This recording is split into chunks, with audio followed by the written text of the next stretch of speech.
I just got to the study room. It's 2:15. And I just wanted to mention the fraud, waste, abuse, and mismanagement. Yep. Know how to recognize and report them. I'm sitting here because there wasn't a whistleblower in the state of Washington that wanted to expose fraud, waste, abuse, or mismanagement. And then there's what's known as federal funds.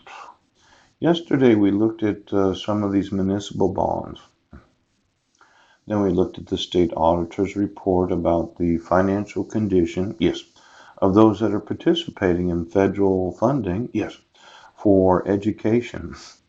And I did put some pictures on the drive there. Yes, it looks like state law makes it available for any student over the age of 5 years old, yes, to be enrolled in kindergarten.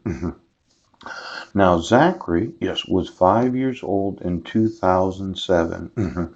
And we lived in Vancouver, Washington at 2204 McLaughlin Street. Yes, a house that I had purchased. Yes, that we left and that we lost to foreclosure in 2009.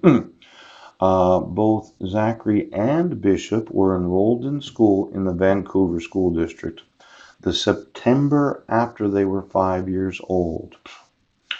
Now, I just wanted you to know, employees of the state that thought, well, you know what? We are not going to report fraud. We're not going to report waste.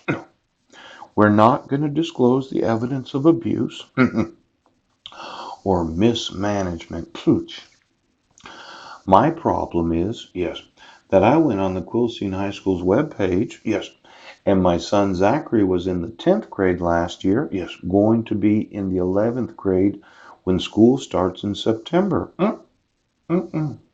Now, when you really read it, yes, you can enroll any student after the age of 5 years old. And we did. And Heidi, yes, and myself, we moved to Guam, yes, after we had completed the 180 days because she was 7 months pregnant with Benjamin, yes, when we traveled to Guam, because I can prove exactly when we went there. Now, she abducted my sons on July 2nd of 2011, returning to Clallam County, yes, she did, and enrolling them in the Sequim School District in 2011, September of 2011, enrolling them in school 2 years behind where they should have actually been. Yes. Now, when you really look at it, this idea of the protection order, yeah.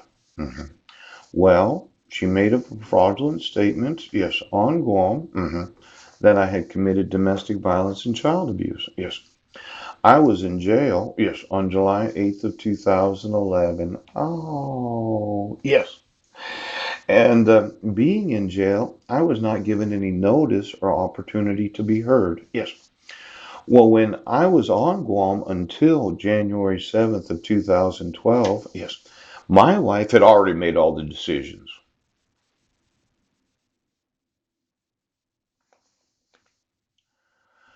Now, these five minors named, yeah, they're in the wrong grades. And state law allows for any parent to enroll their students, right, after the age of 5. And since school starts in September, yes, you would have to be over the age of 5 before school starts in the month of September. Now, these individuals that are employed in the federal government, yes, I'm reporting, some fraud, abuse, waste, and mismanagement. Now, approximately $3.5 billion was recovered by the Department of Justice, yes, in full year 2015 from civil cases involving fraud. Yeah. Now, fraud is attempting to obtain something of value through willful misrepresentation. Willful misrepresentation, as in you intentionally were misrepresenting a whole lot of problems. Yeah. Inflating your hours billed. Yes. Under reporting income to receive federal subsidies for food and housing. Yes. selling counterfeit electronics to an agency. Now, the judicial system can determine whether an act is indeed fraud. Yes, yes, yes. Now, I think this is really important that the judicial system can determine whether an act is indeed fraud. Yes.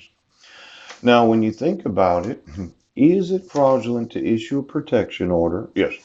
Where the respondent is not given any notice or opportunity to be heard, so that I, as a father, cannot at least be aware of when my sons are enrolled in school.